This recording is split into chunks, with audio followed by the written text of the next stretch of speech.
Hello.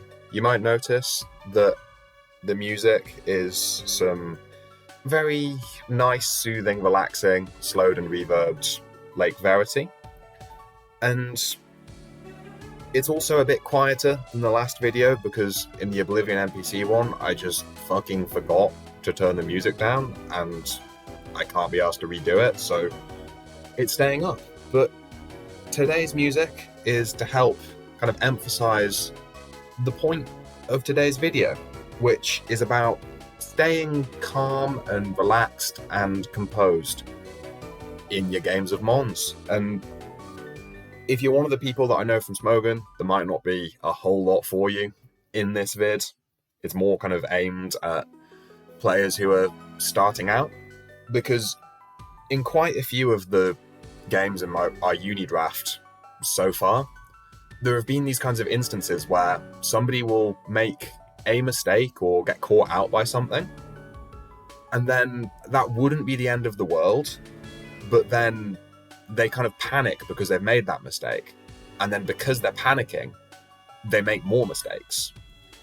And so today, I've got two games for you, both of which include a kind of initial mistake that then spirals into lots more mistakes that ends up, in both cases, costing the players quite a lot. And as ever, when I'm doing videos of games between inexperienced players where I'm talking about a lot of mistakes, I always just have to emphasize this is not to shit on them for making mistakes, because, you know, you're starting out. Of course you're going to make mistakes. How do you get good except by making mistakes and then learning from them? But anyway, I'm going to get into the first game, which is between Rob and we'll go with Gamer because they don't want to use their IRL name, which is completely cool. But for the most part, I'm not going to kind of analyze too deeply, apart from the bits where there's the initial mistake that then spirals. So we're going to get straight into it and bring that back to normal rather than fast. And from Leeds, Gamer starts out with the Landorus into Rob's Sizzle, and we immediately see here not the best of starts, as Gamer just panics because in all of their practice games that they're done for this, there was never a Sizzle lead, and so they don't really know what to do. And it's not the worst thing ever, because although it kind of sets up on it, Pyukamuku can sit on it for a bit. Celesteela, Sizzle's gonna struggle to do that much too. But they kind of just go, oh shit, Sizzle, what has a fire move that can kill Sizzle? And that megas, and they U-turn out into their fire move Hava, which is Hidden Power Fire Mega Sceptile. And as we're going to see, that's not the greatest Sizzle switch in the world, as, ow, very big hit turn one.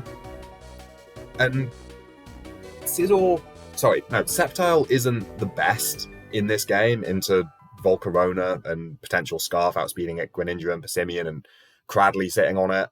So it's not the end of the world, but it's just kind of an example of they get thrown off by the Sizzle lead, and then the kind of panic immediately sets in of, rather than, okay, what can a Sizzle do to me? What do I have that can come in on it? What's going to happen?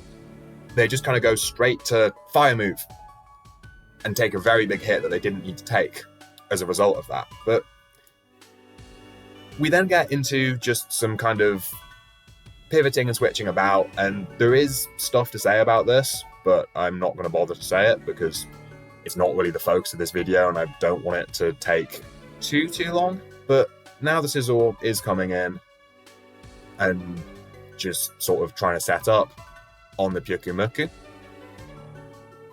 Lando comes in on another one. I'll just bring it back down to normal speed.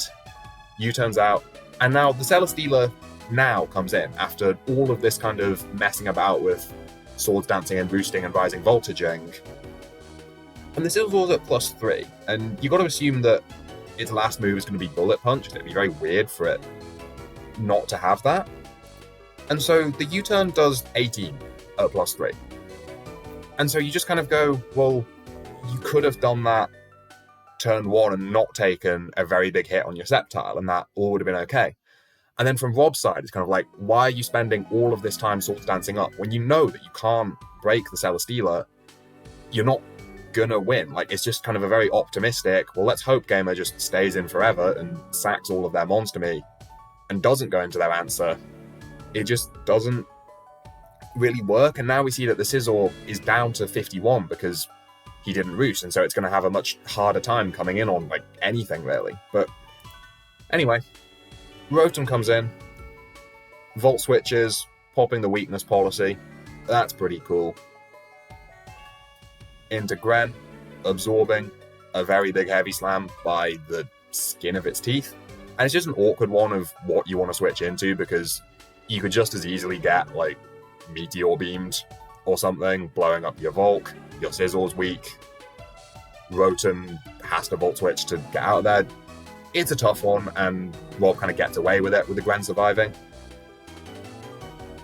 And the P2 is going to come out, and it very comfortably is going to just absorb this Ice Beam, but it gets frozen in the process. I'm going to go back onto Fast for now, because we sort of get to another point. Close Combat is really good because Raichu resists it, but it's very frail. Landorus is going to just pop the Defiant, and so it will still get hit really hard. And I think both of them might have forgotten about the Defiant here, because Close Combat again was very free, and we see later it does quite a lot into the Lando. But anyway, here's where we end up. Sceptile dodges are toxic. That's nice. And I think now Game is trying to catch the Scizor, but there's really no reason to go Scizor when you already know that it's got the HP Fire. And even just Focus Blasting, if you Focus Blast into the Scizor, then you weaken it a lot, and it can't roost up because it'll just get HP fired. It has to kill you and be really low, and that's quite good. But as is, the Sceptile goes down. Cradley is very healthy and happy. Raichu comes in and Volt switches into dodging the Earth Power, which I really like that. That was cool. It's just, you get a little bit of free damage because with the Raichu in, you know that the Cradley wants to Earth Power or Toxic you, and Celesteela doesn't care about either, so that was cute. I like that.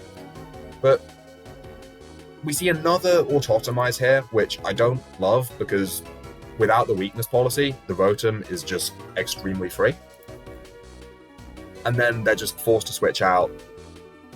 They go the risky Lando on a potential Hydro Pump, catch it, and then go back into P2, which is still just quite comfortably absorbing everything. And this gives them more chances to unfreeze and recover back up. But that doesn't happen, and now the Monkey is back in. And Close Combat is looking very, very free, because Raichu will take loads, Landorus gives you your Defiant, Celesteela will die, Pincurchin will die, P2 will die. And so Gamer just sacks the Pincurchin, and at this point, that's 6-4 to Rob. This is looking really good, because in terms of kind of threatening pieces for Gamer at this point, there is this Raichu, which can hit really hard with its Surge Surfer and Rising Voltage, but you have a Spadef Rotom that levitates, so it isn't hit hard by the Rising Voltage. You've got that as a switch in, and the Cradley, it'll get 2-hit KO, but it can take a hit and force it out. And what's also really important here is that because the Pincurchin is dead, Gamer is never getting more turns of electric terrain. And so you just have to survive these turns of terrain, and then you're vibing. You just weather that, sack the odd thing if you have to, and just keep enough firepower that you can win afterwards. So that's cool. But as is, we see Rob just goes straight into the Cradley, which does take the hit, but it won't take another one. And this is just, it feels quite optimistic to me. Like, it's going, okay, let's go into my Spadef thing. That should probably live. Oh, it doesn't live. And it's one of those situations where you should be calcing it. Like, you don't have to go, I think I'll live. You can just find out for sure if you'll live or not. And so What you could do is instead something like sack the Greninja, then go Cradley, and you can Toxic Earth Power, recover, just be annoying, do whatever you want. Like, Cradley's looking extremely hard to break here, but as is, Rob just gives up his Cradley, and so now he's down another thing that would take hits from the Raichu, and with the Terrain Extender on the Pincurchin, he's got 6 more turns. And so that was unnecessary, but it's not too big of a deal, right? Like, yeah, the Cradley went down, but it's fine. You can still go into Rotom. If you've got Pain Split, you can go for that. You can just Hydro Pump into it. You're living hits. You're wasting more of these turns. Like, that is just about fine for you. Except at this point, I think Rob just kind of goes, oh shit, that's really strong. My Cradley's down. Oh god, I have to kill this. Rotom won't kill this. What can kill this? Greninja can kill this. It can Dark Pulse. But the key thing there is that the Raichu is Surge Surfer, and so it's faster. And so Rob gives up his Greninja, and now it's back to 4-4. And so that's a shame, but it's still not untenable, right? Because you just go Rotom, you take the hit somewhat comfortably, you Hydro Pump into it, you waste the Electric Terrain, and then once you've done that, you can just win with probably Volcarona, potentially Scizor if you can boost it back up, because the Celesteela doesn't look like it's got Flamethrower. Even Persimmon just close combating into everything is very, very free for reasons we've already explained. It's still fine, is the point. But Rob then just goes Volcarona, and I think this is, again, what I think happens here is that the Gren dies, he goes, oh shit, it's also really fast as well as really strong. I have to just kill this. What kills this? Bug Buzz. Problem with that, you die. Specs Raichu, Rising Voltage, very, very powerful. And then, even then, you've just sacked your 3 Mons, whereas, like, sack Gren into Cradley and recover, and you just win the game on the spot. That kind of sucks, but it's still not over, right? Because the Rotom is still fine, and you just live out the turns, get your Scizor healed up, Swords Dance up, and win the game. Except Bullet Punch does a bit, and your Scizor is dead. And now, after all of that, we finally see the Rotom come out. And he's given the Raichu most of his team at this point, before Rotom comes out. And it's now that we see Rising Voltage, 40%. After Leftovers, you're surviving another one. And you 2-hit KO it. And so this could have happened a lot of Mons ago. But because after the first kind of forgetting how strong it is and how fast it is, because Rob just kind of panicked, he didn't go, oh yeah, I have the Spadef Levitate thing that can waste the turns.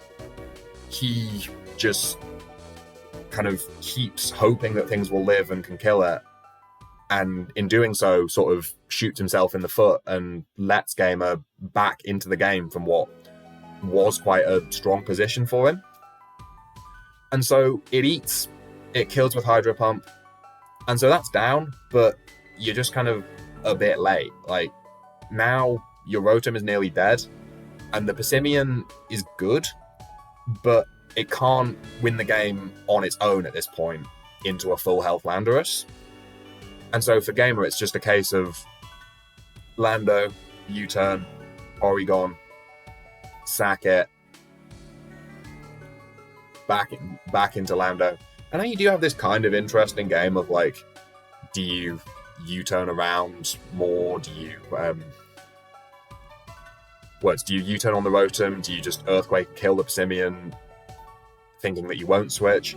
There's a little bit of something to that, but, like, for Rob, it shouldn't ever have come to this kind of prediction type bit, because he probably should have comfortably won had he not panicked.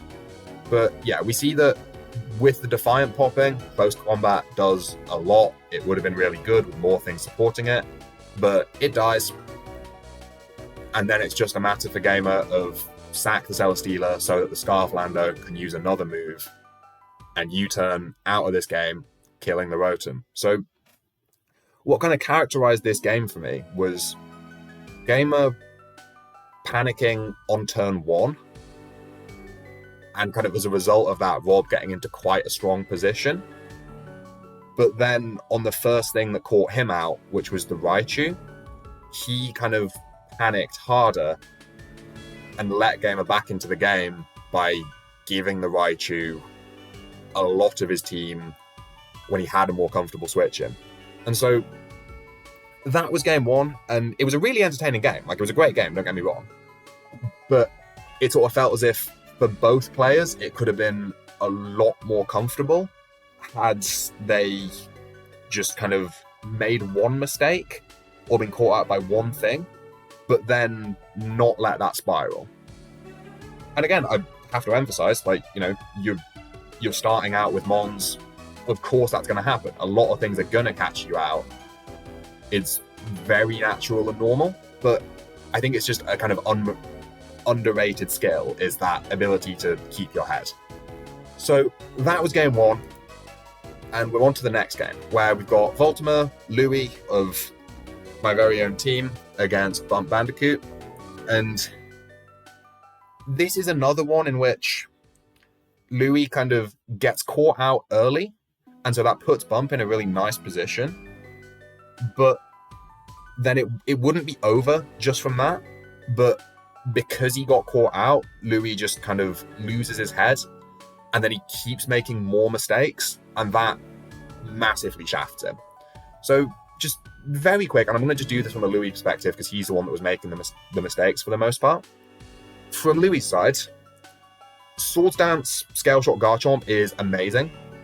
You just have to kill the unaware Clefable that sits on it forever, and then you're very, very happy. And that's the kind of big win con. And Aegislash is also really good offensively.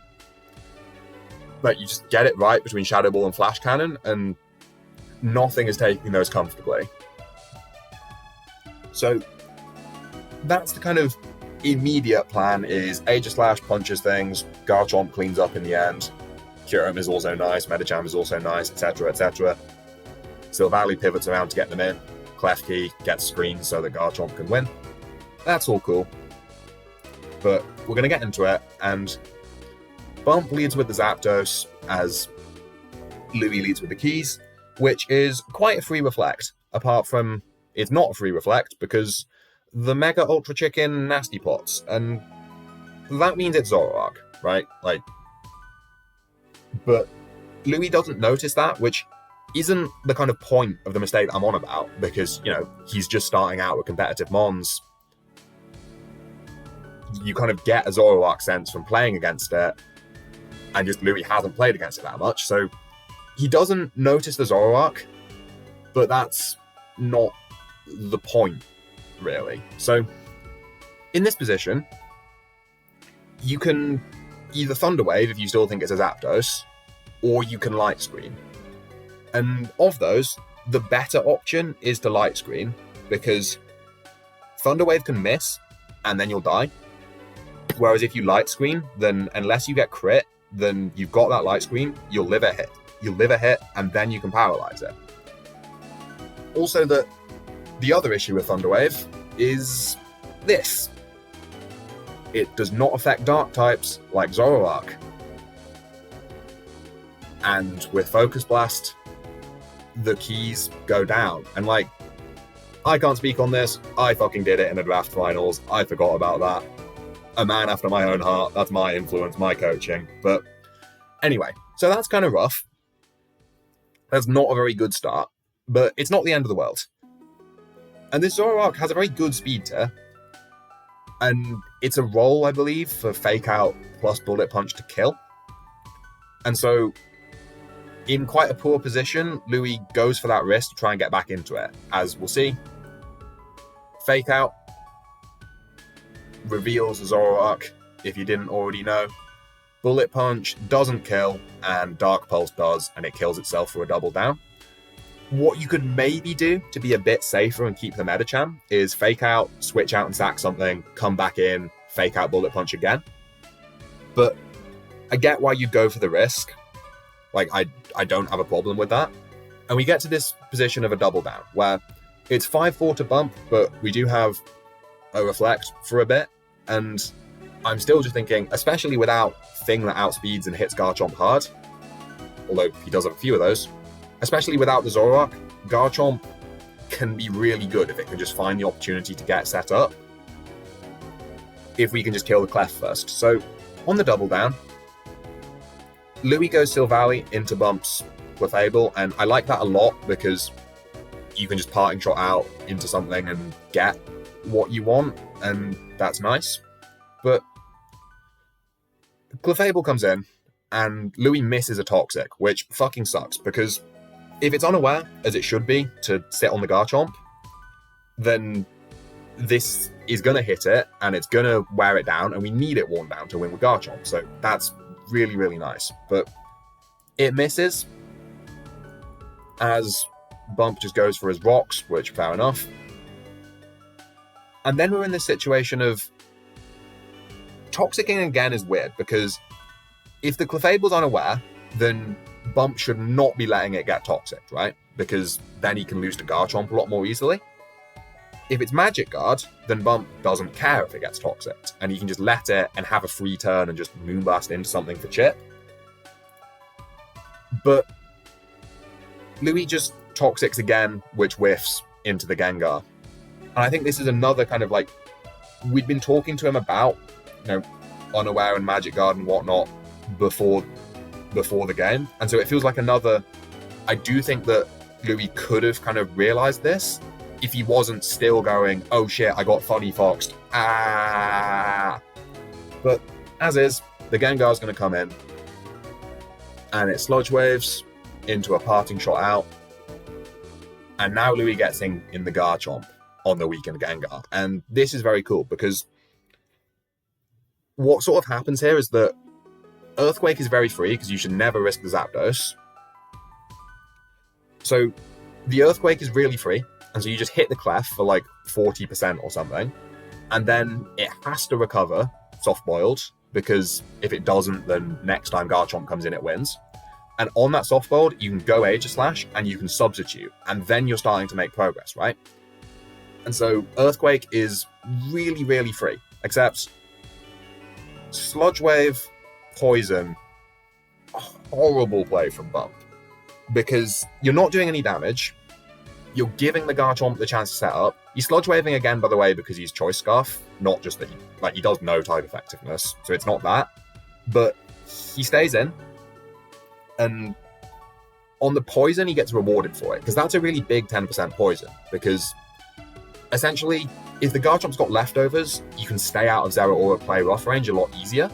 Now that you're losing 6% a turn, that's not happening anymore, and so Zeraora gets opened up a lot more. But it's still kind of fine, because you do at least get the chance to even the score, right? Like, you're very free Earthquake, you just kill the Gengar, and that leaves you a bit happier, except Louis Swords Dances. And this was, in my opinion, the kind of big mistake that came from being panicked, was that he just forgets that the Clef is unaware.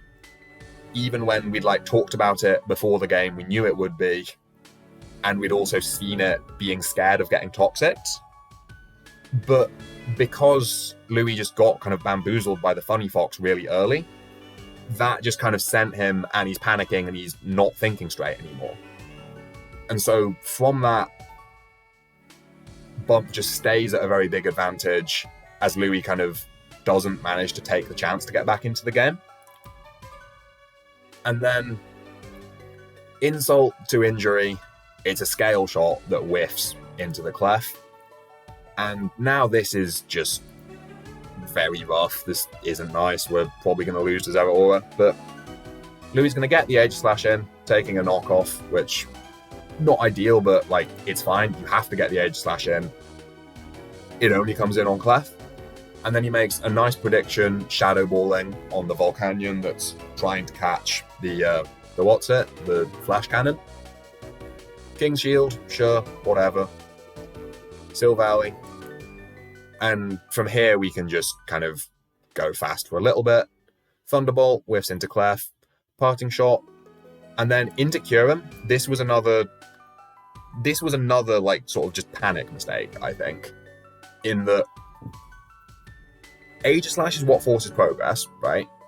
And you can only get it in on Clefable out of all this stuff, because even Zapdos, like, it can throat chop you, which we don't have switch-ins to anymore. It can just U-turn out quite comfortably. You can't switch in on it because it can just U-turn out and get momentum. You have to get Aegislash in on this for it to make progress.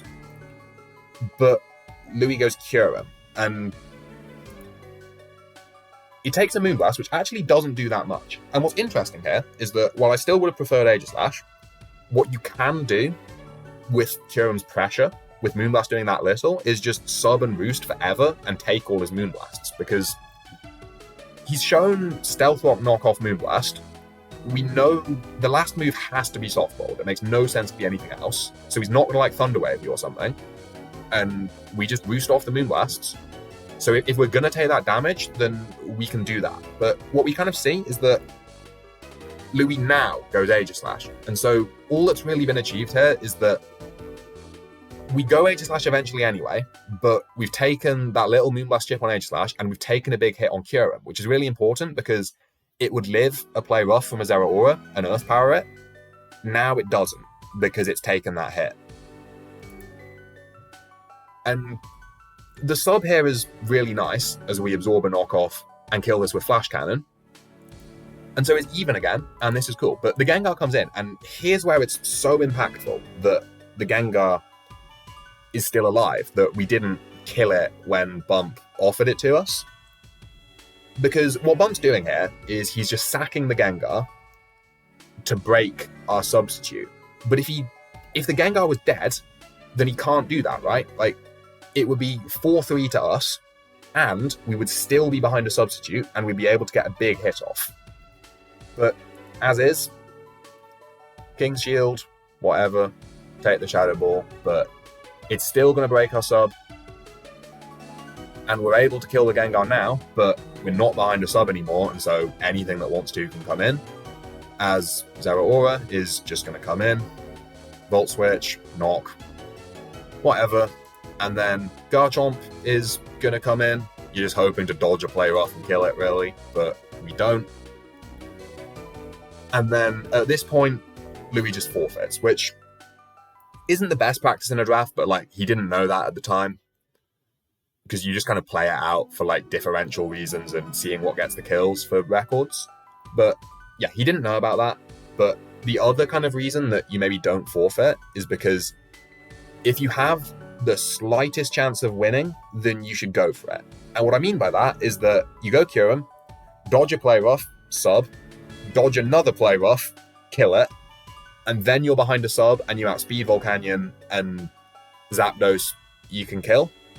Then there's something to it, right? Like, you have to dodge two 90% hits in a row, but it's a chance. And it's just kind of another, like, because you're already, like, panicked and demoralized, that doesn't occur. And so those are the two games. Again, want to just re-emphasize that, like, especially if you're starting out to Mons, it's very, very natural that this happens. And re-emphasizing again, I do not mean to shit on the people in this video. Hopefully it doesn't come across that way. Thanks for watching. Bye.